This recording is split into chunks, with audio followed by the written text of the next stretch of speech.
I'm Mike Dimas, and this is Pinball Shenanigans. Alright, it's been a little while since I did an update of my games room, so come on down, check out the action. Don't ask about the pink railing, and, make sure you're stocked up on your toilet paper as well. The new Taco Bell sign. So, we'll just go tour around each machine briefly.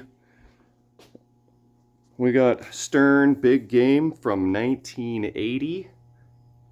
Recently restored this guy. It is designed by Harry Williams. They made around, I think, 2,700 of them. And I haven't played the crap out of this game yet. Been too busy working on fixing stuff, but I did document the whole process of bringing this guy back to life, and happy to have it in the collection. And pretty much every game in here I have torn apart and put back together again, except for Stranger Things and Johnny Mnemonic, because it was already shot up when I bought it, and Night Move, same thing for that.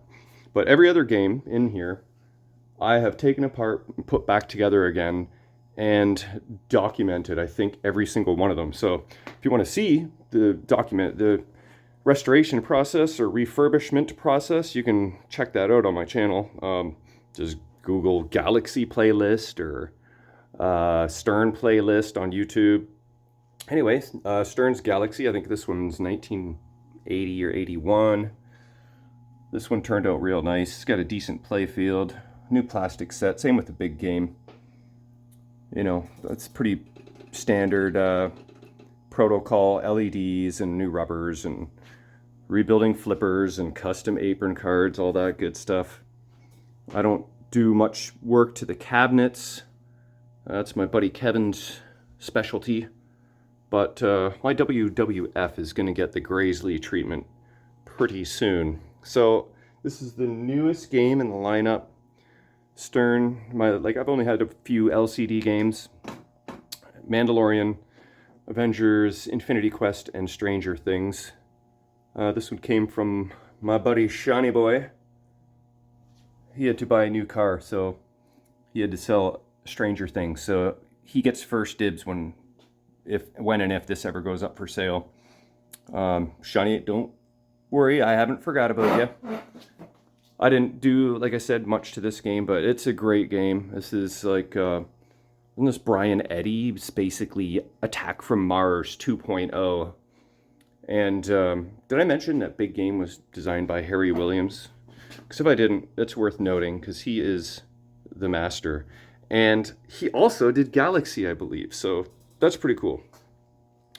So yeah, Stranger Things Pro, great game. Happy to have this in the lineup. The only problem is if I want to bring more games in, which I do, something has to go. And I think after I do this tour, you can tell me what you would sell first. Galaxy is probably next on the chopping block. Okay, so I have the original topper for my Whitewater. Unfortunately, it just doesn't really fit in this basement. I do have color DMD, and again, I tore this one apart and rebuilt it with a lot of new parts. It's got the cool mountain mod, skull mountain mod. Its eyes light up. Also comes with the cute little rafts. Those are from Judge Dredd on eBay if you ever want to pick those up. Pretty awesome mods. So this game is a Dennis Nordman game, and they let him loose on this game because this thing has like 7 ramps, I think, in total, including wire forms, and it is layers upon layers, and was a challenge, but a fun one to take apart and put back together again. Again, I've got all kinds of fun stuff. We got the custom apron cards, got the Brian Allen art blades, promo coaster, but yeah. And yeah, there's the Brian Allen artwork for the art blades. I didn't get the translate, but art blades are pretty darn awesome. Got a new boulder set, and think mostly new plastics. But yeah, this is a keeper. I don't really see any reason to let this one go. I did do some blue touch-ups on the cabinet actually. So did a little bit of cabinet touch-up on this guy. Get this lit up pin gulp. That was from Drapple, Eddie Durazio. And then Lord of the Rings. This one, I got a message early in the morning one day.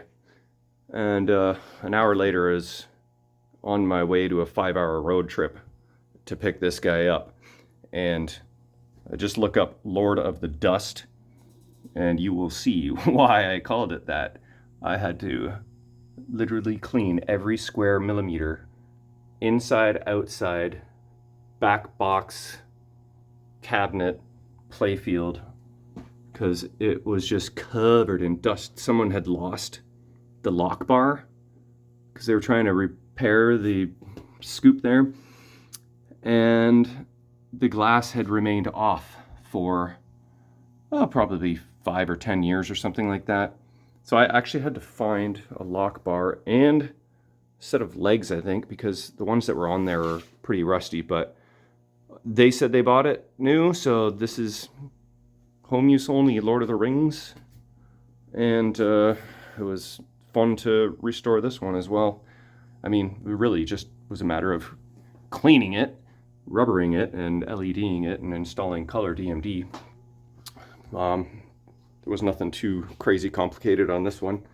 Dracula, on the other hand, here's a tip. When you're shopping up a playfield, it's not a good idea to put wire forms on the ground, because when you step on them and bend the wire form so out of shape you can't bend it back into place, then you have to try and get lucky and find one on eBay in some foreign country and hope it gets to you in one piece. And that took some time for that to happen. So yeah, other than that, the game shopped up pretty nicely. The mist magnet whole assembly wasn't working, and the people that had it before me, it was a detective and his wife, and they never even knew the mist was not working, so they never got to, they didn't know any better, so they didn't think it was broken. But I picked it up and I was explaining to them, oh, you're missing like one of the coolest features in Pinball.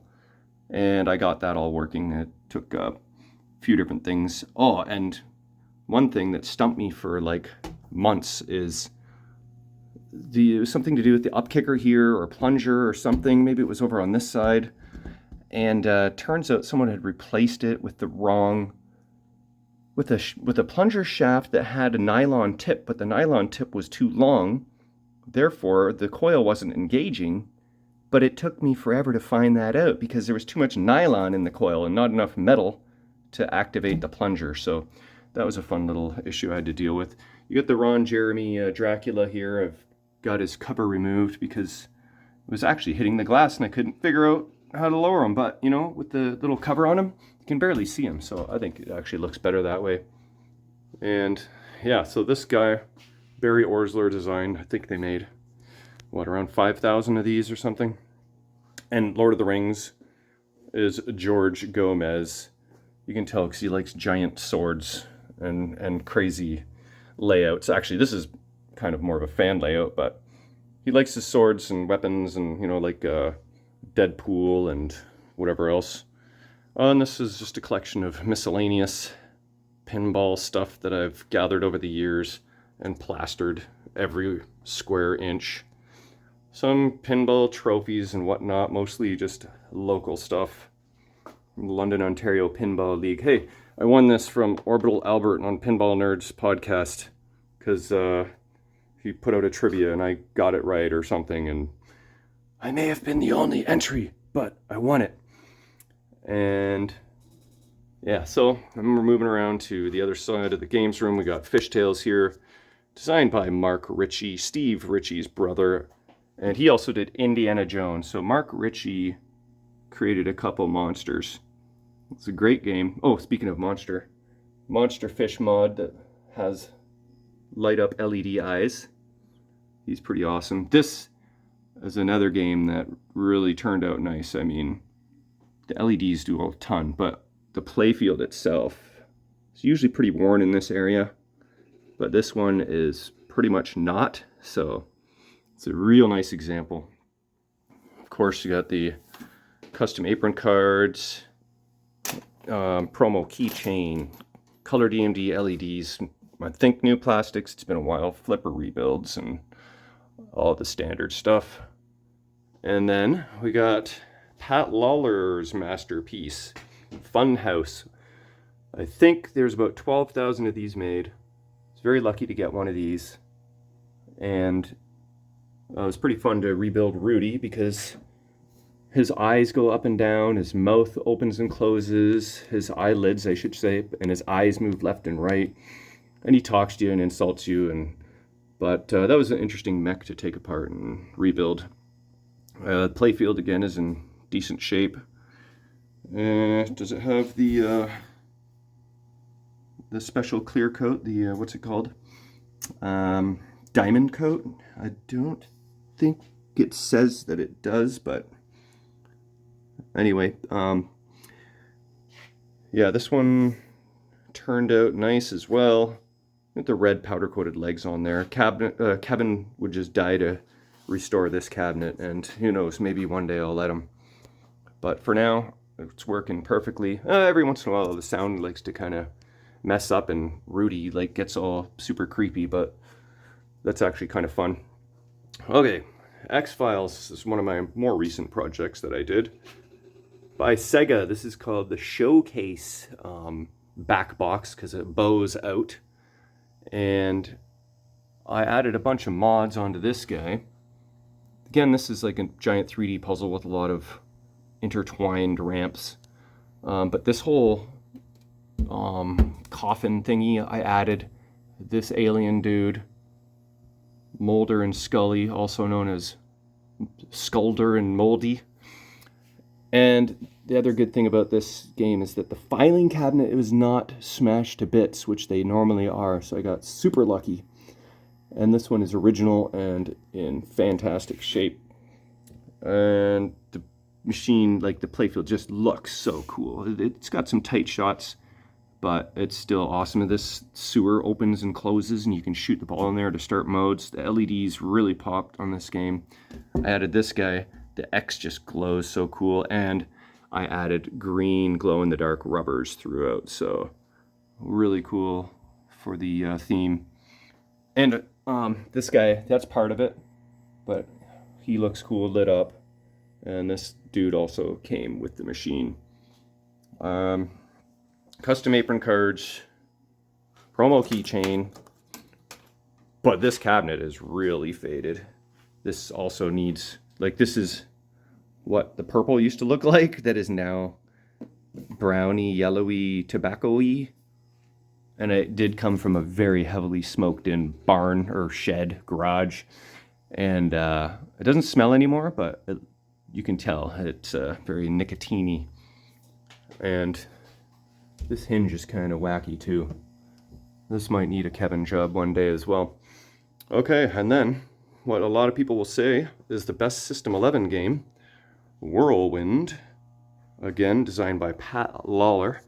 And again, I got the fan, but the housing part does not fit, but I do have it right over there, so fret not. This has all new plastics and LEDs, and I think the ramps were in good shape, so I didn't need to replace those. Replaced a bunch of switches, new spinner decals, and drop target. Well, I meant to start the game, not turn it off and on, just to show the drop target decals, but whatever. Anyway, it is a great game, and you know, probably should be a keeper, but the only problem is you can only keep so many. Like 13 fit in this room, and that's max capacity, and that is kind of blocking the stairs, so 12 is more comfortable. And then I got a few spots in the back room, but that's turning more into a workshop.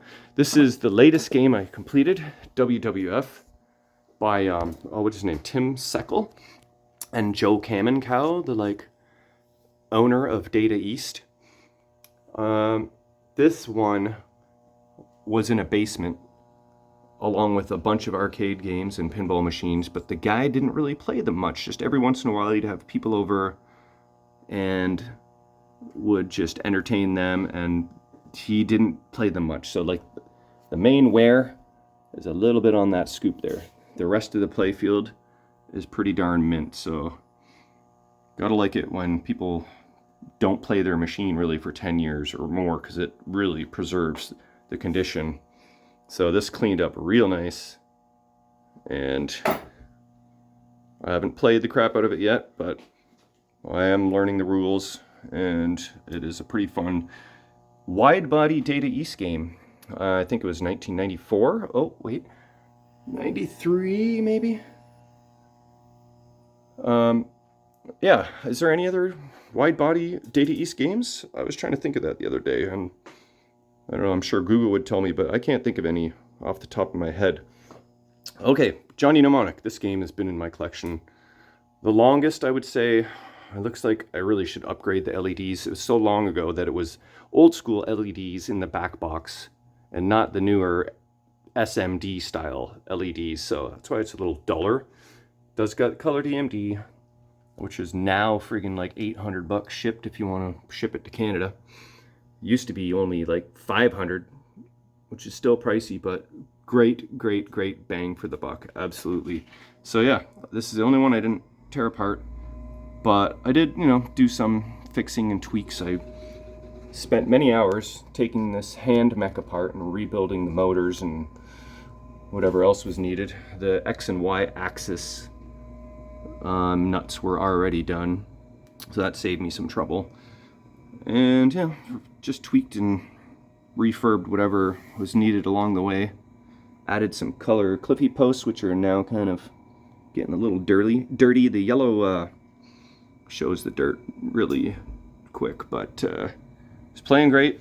Never really had any issues with it that were major, like not with the hand mech anyway, which is the big one. The spinner I did have to fudge with for a bit. That's kind of a common issue on this game. But that's Johnny. And then the last game we got Night Fireball.